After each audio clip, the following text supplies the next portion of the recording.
किस करीब बाबा कहते हैं आवाज में नहीं आओ, हम फिर कहते हैं ओम शांति जरूर बोलो। दोनों प्रैक्टिस करना अच्छा है। सेकंड में पार जाना आदत ऐसी पड़ जाए तो या आकर के पार जाना मुश्किल न लगे, निमित्त मात्र आए तो वायुमंडल निमित्त मात्र आना, आवाज में निमित्त मात्र है। फिर जहां आवश्यक है चलाना वहां चलेंगे, चलानी नहीं पड़ेंगी। जहां आवश्यक है वह अपने आप काम करेंगे। तो बाबा ने क्या कहा, दिल और दिमाग का बैलेंस।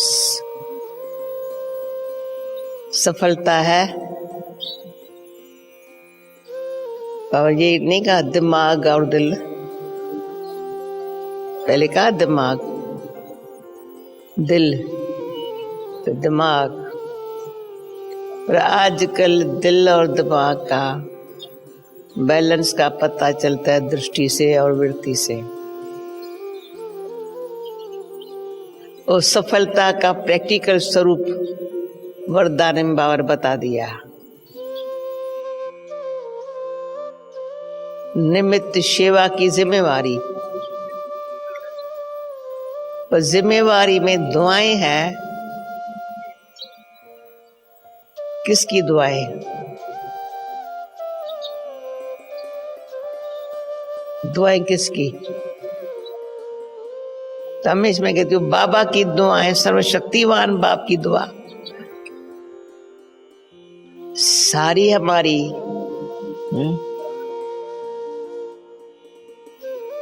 जरी भी कमजोरियों को खत्म करके संपन्न बनने में मदद करती है। दुआएं की कमी असल न पड़े बाबा की तरफ से।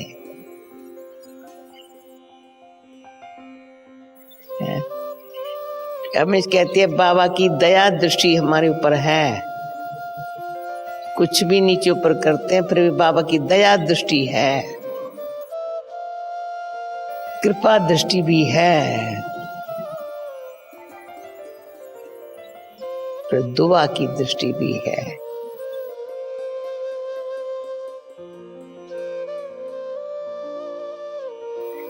दया दृष्टि बाबा की इतनी है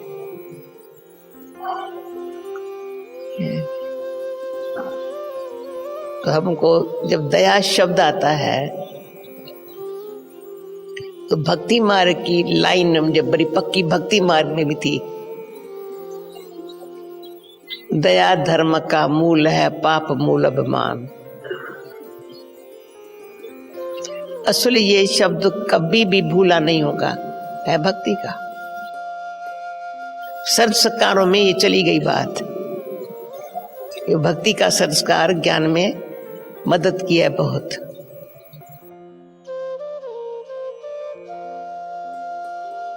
दया है तो रहम है, रहम है तो सच्चाई है, सच्चाई है तो स्नेह है।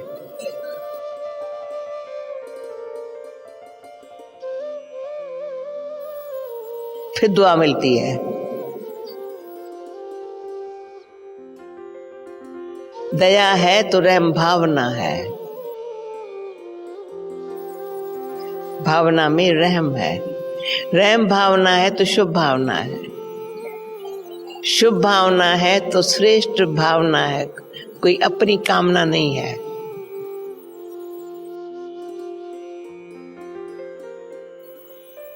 उसमें सच्चाई है तो स्नेह है।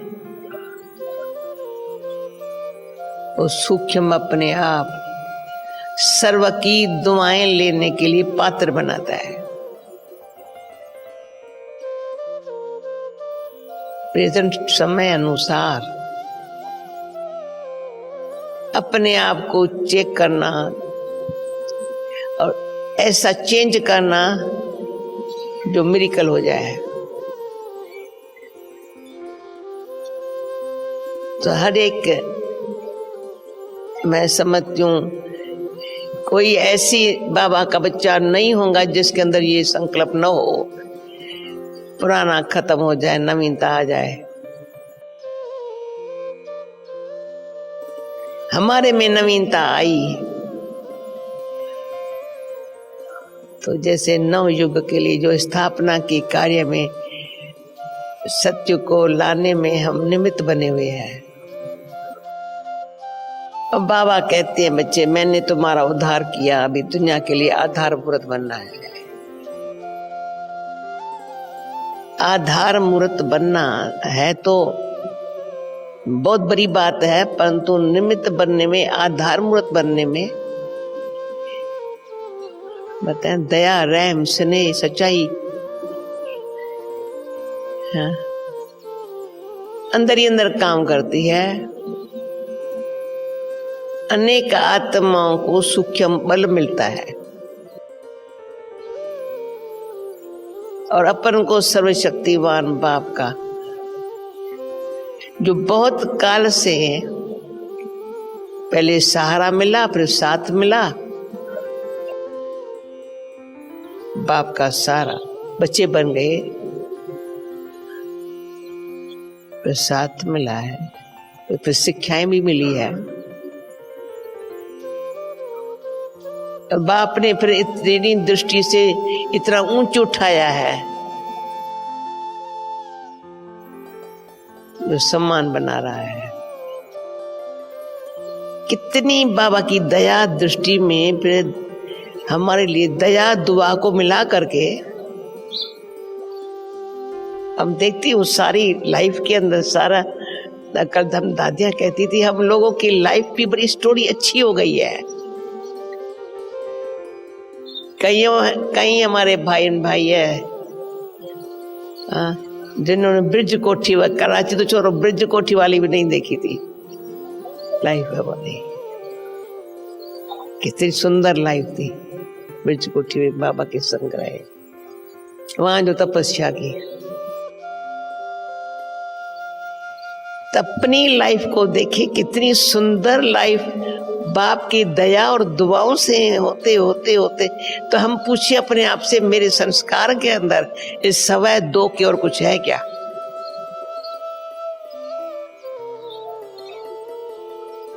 है कुछ? दया और दुआ के बीच में रहम और सच्चाई स्नेह, 5 बातें इकट्ठी हो जाती है।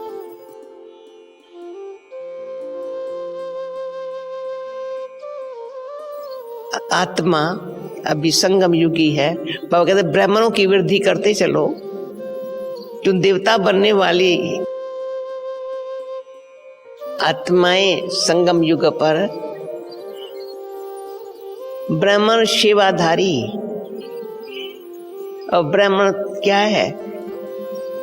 त्यागी भी है, तपस्वी भी है, पर बीच में क्या बनते हैं? सेवाधारी, बहुत मीठा, निरंकारी, निम्रता भाव वाला, किसी को दुख न मिले,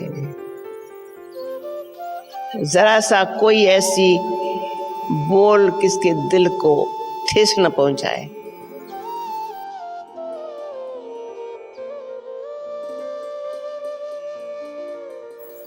बहुत बहुत रहम स्नेह सच्चाई कुट कुट करके हमारे अंदर इतनी भर जाए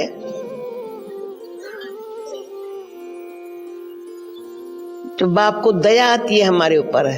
हम जब कोई भूल करते हैं, कुछ छोटी सी भी किसको दुख देते हैं, तो उस पर साकार बाबा की एक बात हमको बार बार याद आती है। क्यों सुनाती हूँ? मीठे बाबा ने बहुत ऐसी सुती घोट के पिलाई है, भले अपनी घोट तो नशा चढ़े, ये भी बाबा कहता है। अपनी घोट पहले जो बाबा देता है, एक एक रतन है बाबा का बोल। पर बाबा ने भी घोट घोट करके हम बच्चों को ऐसी पिलाई है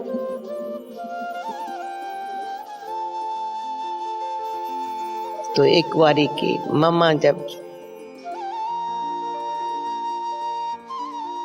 हमारी अव्यक्त हुई थी तो बाबा ने कहा तो मम्मा के कमरे में सो जा। ये भाग्य मिल रहा था। तो जो अभी ऑफिस का ये दरवाजा तक बंद था, उस दरवाजे की खटिया थी।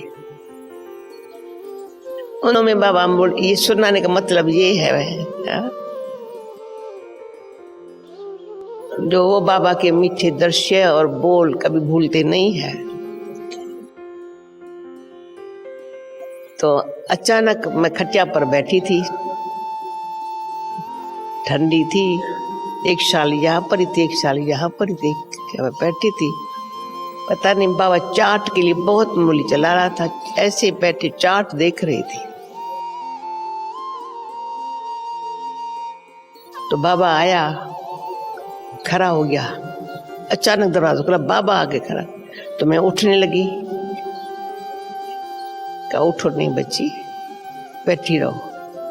अब बाबा खड़ा रहे, मैं बैठूंगी कैसे? तो कहता है बच्ची भक्ति में कहा मैं गुलाम तेरा, अभी भगवान तुम्हें कहता है मैं गुलाम हूं तेरा। दिल का उठ के बाबा के गले लग जाओ। तो क्या कर रही थी बच्ची? हाँ? तो मैंने कहा चार्ट देख रही थी। देखा अपना चार्ट? आओ चलो कमरे में समझाऊं। फिर कमरे में अपने लेके गया। इतनी मीठी दृष्टि थी। वो अभी बड़े प्रेम के आंसू बह न जाए, हाँ? अभी तक वो बाबा का प्यार, हम कहते वो हम खींचते रहे, कभी कम न पड़े, कोई ऐसी भूल न करो। फिर कहा चलो क्लास में समझाऊंगा। रात्रि क्लास में मैं सामने बैठने की, कुछ भी होता था कोने में नहीं बैठती थी, सामने बैठी थी। बच्ची बताओ कभी किसको दुख देती हो? तुमने ध्यान दिया?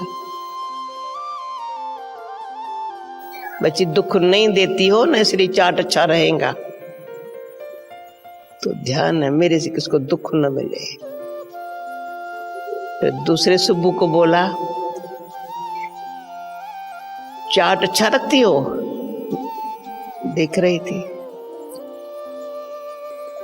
मुरली जो ध्यान से सुनता है ना, कहाँ बुद्धि से 1 घंटे में नहीं जाती है, तभी चाट अच्छा होता है बच्ची। बाप मुरली सुना रहा है सामने, चाट एक किसको दुख न देना भूल से। अगर दें तो फौरन माफी मांग ले, भाई मेरे से हो गया, गलती हो गई है। उसका दुख मिटा ले 1 सेकंड में। ऐसे थोड़ी है हम उसमें डोंट केयर करें या उसको सुबह बस है, ना ना ना। इसलिए कई बार अभी 1-1 घंटा अपन को समझा के या अच्छी तरह मीठा बनो। बाबा मीठे मीठे मीठे। कभी बाबा ने कोई शिक्षा हमको ऐसी नहीं दी है जो हमारे दिल को थोड़ा ऐसा लग जाए, असर नहीं लगेगा। कहेंगे बाबा ने सिखाया, कौन सिखाया? इतना हमारा आपस में प्यार हो। हाँ? मैं मीठी दादी को देखती हूँ, इतना प्यार।